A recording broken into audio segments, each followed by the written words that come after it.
நீதியரசர்கள் 2 பேர் சேர்ந்த பதில் சொல்றாங்க.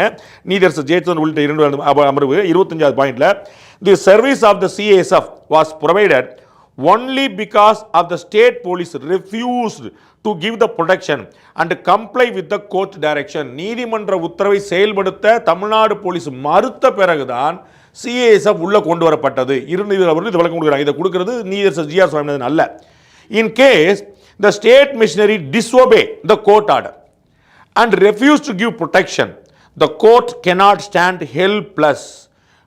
மாநில அரசும் காவல்துறையும் நீதிமன்ற உத்தரவை செயல்படுத்தாமல் இருக்கும்போது நீதிமன்றம் வேடிக்கை பார்க்க முடியாது. ரொம்ப தெளிவாக சொல்லியிருக்காங்க.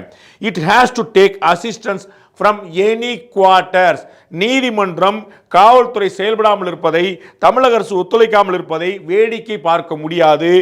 எந்த விதத்திலாவது, ஃப்ரம் எனி குவார்ட்டர்ஸ்ங்கிற வார்த்தையை பயன்படுத்துறாங்க, எந்த விதத்திலாவது அவர்கள் இந்த நடவடிக்கை எடுத்தாக வேண்டும், இந்த பாதுகாப்பை கொடுத்தாக வேண்டும். அப்படிங்கிறனால நீதிமன்றம் இந்த மாதிரி ஒரு முடிவு எடுத்தது மிகச் சரி அப்படிங்கிற வாதத்தை, அப்படிங்கிற பாயிண்டை சுட்டி காட்டியிருப்பது 2 நீதிபதிகள் கொண்ட அமர்வு.